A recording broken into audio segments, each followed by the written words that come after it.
It's been about a dozen years since we've had a major New York sports champion. Now, are we about to have a Subway Series? It's still on the table.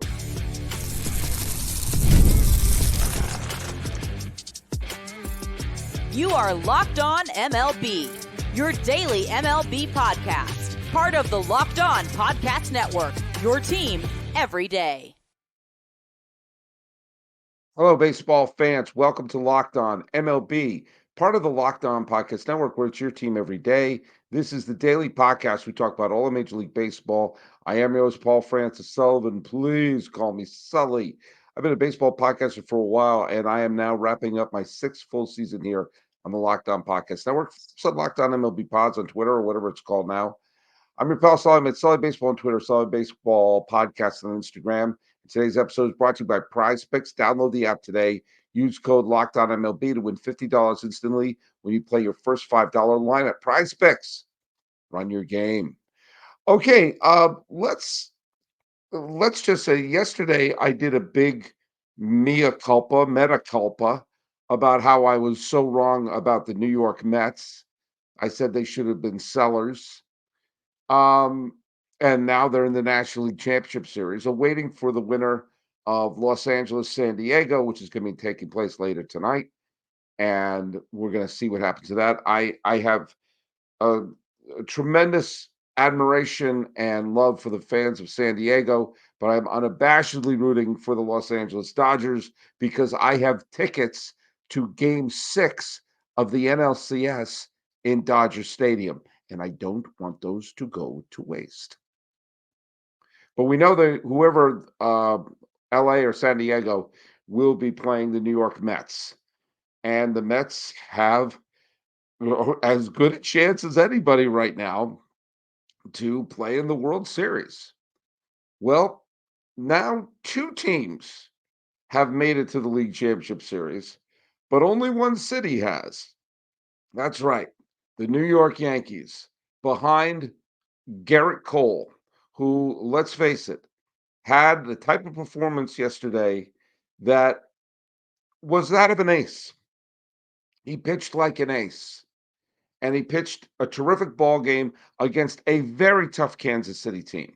Remember, this Kansas City team beat Houston with a good pitching staff, and they lost 3 games to 1 to New York, but they lost 2 one-run games, and today was a very close game. In fact, there is a if it wasn't for the wind blowing in, chances are it would have been a game-tying home run hit in the 7th inning, but it wasn't.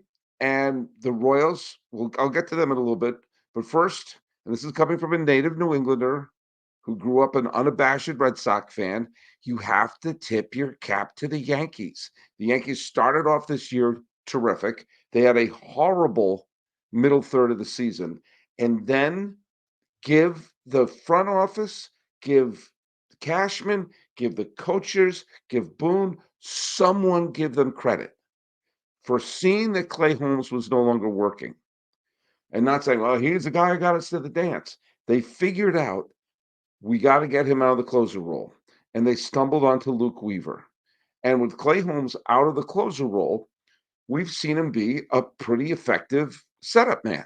And we've seen Luke Weaver be a very successful closer. And so the Yankees' biggest problem going into the postseason looked like it was going to be the inability to rely on Clay Holmes. When you consider they had 2 one-run victories, and this game they had today, which could have gone, the Royals had the tying run at the plate a bunch of times. The fact that the bullpen for the Yankees pitched wonderfully, you got to give them credit. And Boone was a punching bag for a lot of people all year long, including from me. Cashman was a punching bag, has been a punching bag for me for over a decade.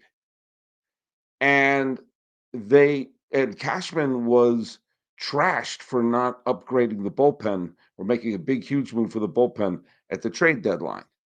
Well, as it turned out, they had the pieces. They just had to do the old proverbial Rubik's Cube. And it worked out because right now you would have to pick the Yankees as they're constituted right now. to be the favorite to go to the World Series, whether they play Detroit or Cleveland. I'll talk about their game later on.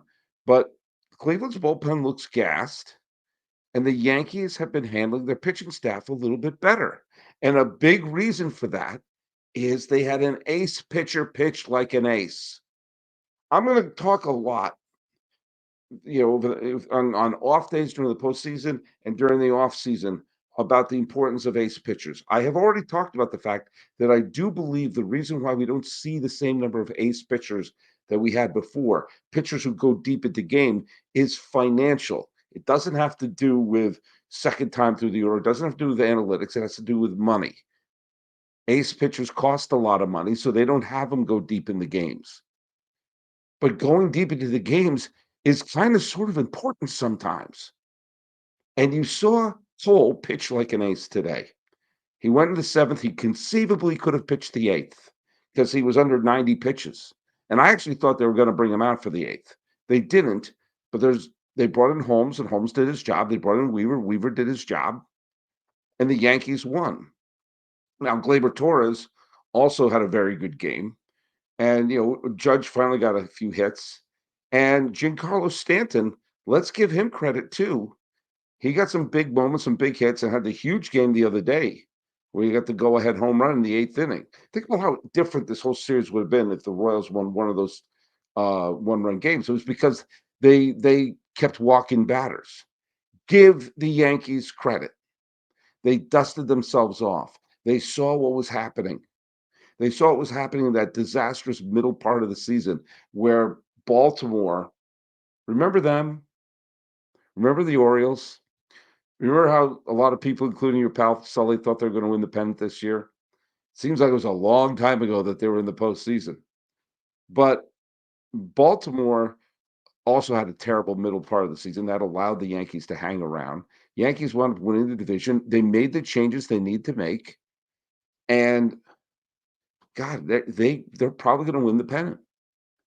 I mean, I don't want to overlook Cleveland. I don't want to overlook Detroit. Everyone's been overlooking Detroit. Look at them. Look where they are. And Cleveland obviously has a lot of talent on their team. And anything can happen in a short series. We've all seen that. We would especially just go to last year in the best of seven series when the Arizona Diamondbacks won the final two games in Philadelphia. Yeah, weird things can happen. But the Yankees put themselves in a position where a lot of people, including your pal Sully, did not think they were going to be. And if they go far, if they go to the World Series, a lot of us owe Cashman an apology. A lot of us owe Aaron Boone an apology. And if they win the World Series this year, the huge contract of Stanton, the huge contract of Cole, the huge contract of Judge will all be justified. Absolutely. Now, I've talked for a while that New York fans have an underrated suffering because the last major championship they had with the New York Giants about a dozen years ago. And no, I don't count MLS. I'm sorry, but the biggest star of MLS would leave the league in a heartbeat to play for the Premier League. That, by definition, is a minor league. And if you are a New York fan, you want to talk Mets, Yankees, Jets, Giants, Knicks, Nets, I'll say the Liberty, the Islanders, the Devils, the Rangers. It's been a while. In fact, I was talking about I may have talked on the podcast. I can't remember, but Michael Kay was getting on Yankee fans who are rooting for the Mets in the postseason, say you're not being a real fan. That's someone from a different generation. Okay. The city of New York hasn't seen a championship drought like this since the beginning of the 20th century. It's been it's been 125 years of never seeing a drought like this from any of the sports. So if a team wins a championship with New York on the chest, that is going to be the team for a generation of people who have never seen a parade down the Canyon of Heroes. And there's a possibility that they could face each other.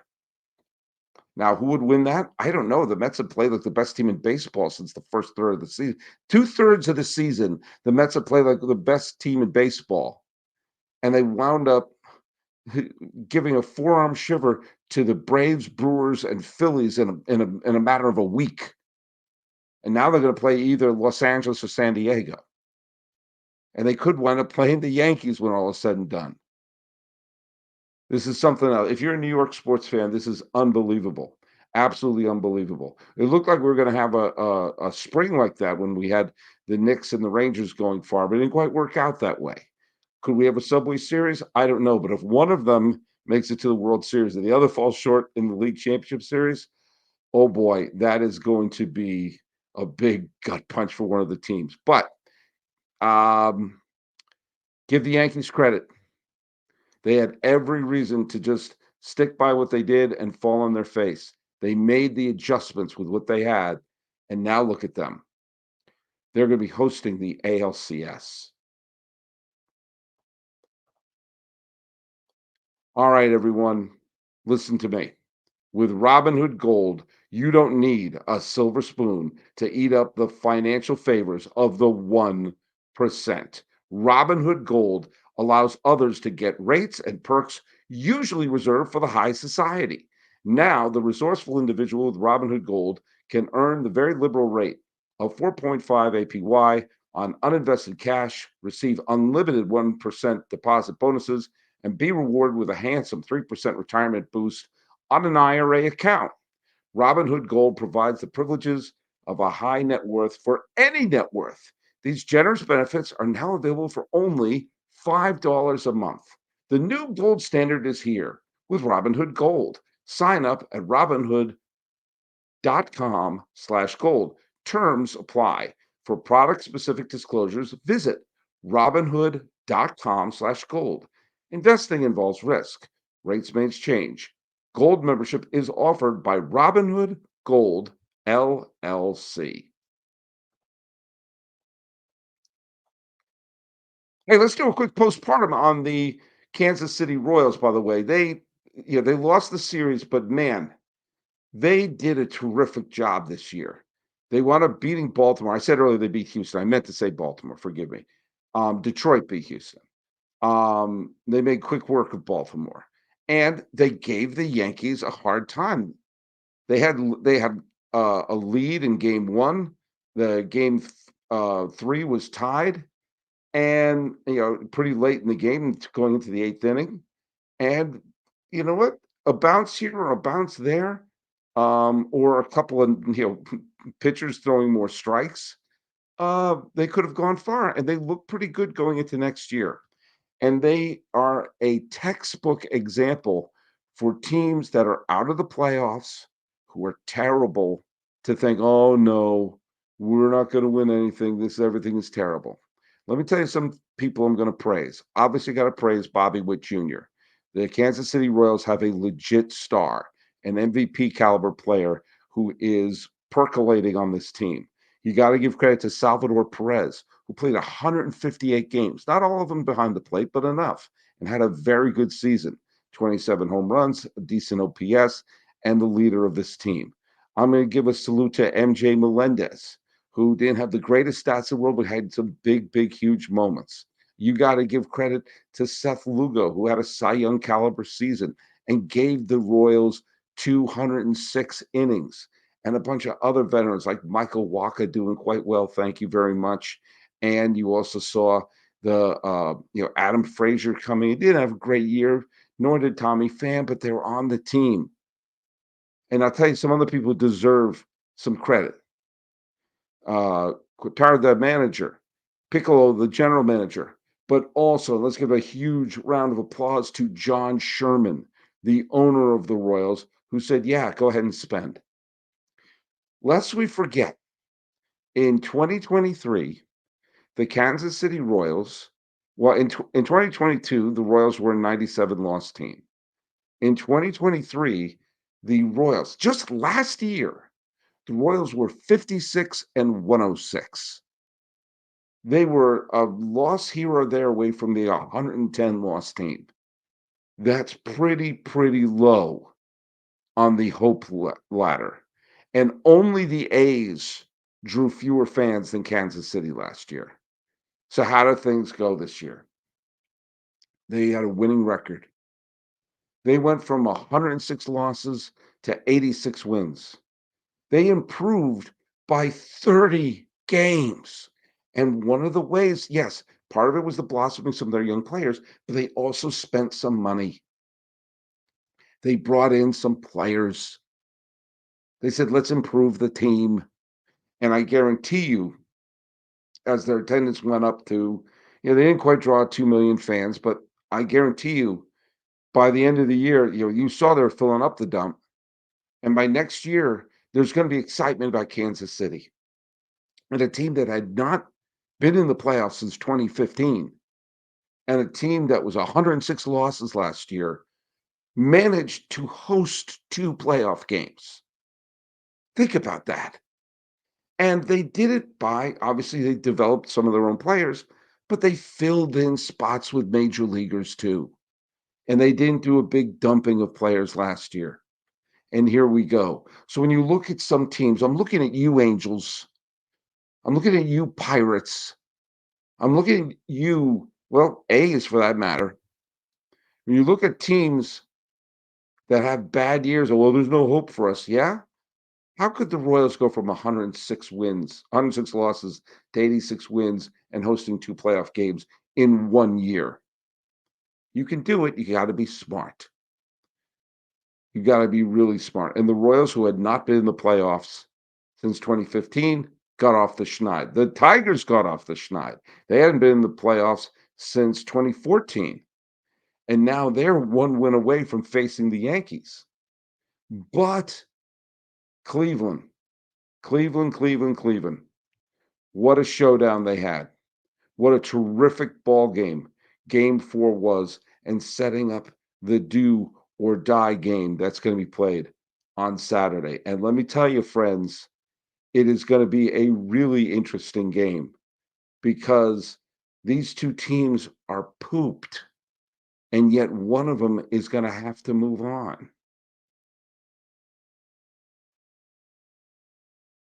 Let's hear from our good friends over at Prize Picks. You know what Prize Picks is? It's the best place to get real money sports action. With over 10 million members and billions of dollars in awarded winnings, Prize Picks has made daily fantasy sports accessible to us all. You just pick more or less on at least 2 players for a shot to win up to 100 times your cash. Run your game all season long on Prize Picks. Prize Picks is the best way to get on the sports action in over 30 states, including Florida, Georgia, Texas, and right here in California. And you can join over 10 million users if you sign up today. Prize Picks puts its members first, so all withdrawals are fast, safe, and secure. When my picks hit, I can get my money in as little as 15 minutes. Download the app today and use the code LOCKEDONMLB to get $50 instantly after you play your first $5 lineup. Once again, download the app today. Use code LOCKEDONMLB to get $50 instantly after you play your first $5 lineup. Prize Picks. Run your game. Yeah, the game that happened on Thursday was really crazy. First of all, Stephen Kwan is having such a great season, great series for the Guardians. He's batting 500 in the 4-game series with an OPS over 1,000. But his slugging is around 560. It just means he's always on base. He's always getting a hit. But the Guardians, of course, were shut out in games 2 and games 3. It's one of the reasons why they're sitting in this mess that they're in right now. But this was a wonderful back and forth game. Lane Thomas got Cleveland off the schneid with a RBI single in the first. But Sweeney got tied it up. And then Jose Ramirez hit the home run to give the Tigers the lead off of Holton. But then Zach McKinstry hit the home run off of Tanner Bibee. Now, I don't understand why they pulled Tanner Bibee. And this is, again, I swear this is not old man Sullivan. He had pitched 64 pitches. He had pitched 4 innings. And I was listening to the Cleveland broadcast on the radio broadcast. And they were saying, oh, they had to pull him. And I don't understand why. I know he's not. I understand that Tyner Bybee is not Bob Gibson circa 1968. I understand that. But they also kept saying, the announcers kept saying how gassed the relievers are. Cade Smith, Hunter Gaddis, all these quality relievers they had on this team are pooped beyond pooped. And for some of them, this is the longest. For most of them, this is the longest they've pitched in a season. And you're seeing, young Cade Smith and young Hunter Gaddis and some of these other pitchers, they're gassed. They're absolutely gassed. And they've all had amazing seasons. But at some point, you have to say, hey, look at that. They're in uncharted territory. Why can't Bybee, who I understand he had some injuries and everything like that. He pitched 173 and 2/3 innings. Why couldn't he finish the 5th? Why couldn't he do it? I understand you manage elimination games differently, but he had just let up a solo home run to a player who's not normally a home run hitter. And it would I think it would behoove the health and the mindset and the ability of Cleveland to not have to have every pitcher pitch an inning and a third because your starting pitcher doesn't go into the 5th. I'm not questioning anyone's toughness. I'm not. I'm questioning the strategy because it's another thing that comes very obvious. Tyner Bybee pitched 4 innings. You went through Cade Smith, Hunter Gaddis, Tim Herron, Emmanuel Clase in a game where, it was final score was 5-4. The Tigers, who we know don't have a great rotation, went through Reese Olson, Tyler Holton, Gunter, Brieske, Jobin, Vest. And I was thinking this the other day when the Dodgers used everybody, I think including Mary Hart, who was sitting behind home plate. What if it went into extra innings? Who are you going to give the ball to if you're using 5, 6, 7 pitchers before the 9th inning? What if this goes deep? Now, it wound up working out for Cleveland because they got the win. All right, and there's an off day, so everyone can rest up, and everyone should be available for multiple innings. But good Lord, I'm not saying Bobby had to pull a Jack Morris in the '91 World Series and give 10 shutout innings in Game 7, but I'm just flummoxed that throwing 64 pitches, again, this is not about toughness in my day. This is just about strategy. The relievers are gassed, and you saw it. And even the announcers were saying this is not the same Cade Smith we saw, blah, blah, blah, blah. This wasn't the same Emmanuel Clase we saw. Now, he wound up getting the save. He wound up getting a 5-out save. But that's what it came down to. They had to bring him in the 8th because you couldn't trust Aaron. You couldn't trust Gaddis with the 8th. Clase can't give him a 3-inning save. So it's one of the things that I admired about Quintana the other day and Gerrit Cole tonight, that you had the aces pitch like aces. There is a bit of a chicken or the egg thing that goes on. A starting staff that gives you quality innings can benefit from a quality bullpen, but the bullpen can also benefit from starters who go long innings. Because if you put the starters in a position where you don't bring in a reliever until they need relief, then you're not having the relief pitchers pitching 3 or 4 innings a game. So we'll see. But believe it or not, in terms of pitching depth, in terms of handling the bullpen, I'm going to say words that sound like I'm speaking in tongues. But I think Aaron Boone and the Yankees have the best setup. But we'll see. We'll see. We got 2 game 5s coming up. We got a game 5, LA, San Diego, and I can't wait for that. Then you have Cleveland, Detroit, and it looks like you're gonna have, Skubal pitching for Detroit. So it's gonna be a fun weekend of baseball, especially with Cleveland. If Skubal's gonna be pitching for Detroit and, who wound up, was it who I'm trying to figure out who, Cleveland is gonna be, starting in that game. Forgive me. Who are they gonna be, throwing there? Oh, yeah, they'll throw Matthew Boyd. There you go. But remember, in game 2, you had Boyd, Smith, Heron, Gaddis, Clase, Morgan. In game 1, which was a 7-0 victory for Cleveland, you had Bybee, Smith, Heron, Gaddis, Clase. Everyone's pitching every day. Be nice to see if someone could go 6 innings. Again, not because of old man Sully, but because the bullpen could use a breather. I don't know, push them to 6. But I'll tell you what I'm gonna do. I gotta push myself to the ending of this podcast. So follow us at Locked On MLB Pods on Twitter or whatever it's called now. I'm your pal Sully. It's Sully Baseball on Twitter, Sully Baseball Podcast on Instagram. Tipping my hat to the Yankees and acknowledging their terrific series. Tipping your hat to Kansas City and saying, what a turnaround in 1 year. And they can only go up from there.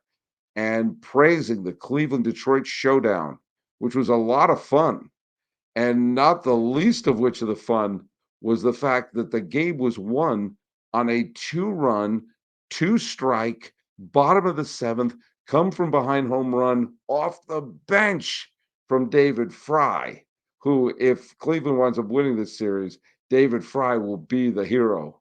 This has been Locked On MLB. I am your host, Paul Francis Sullivan. Please call me Sully.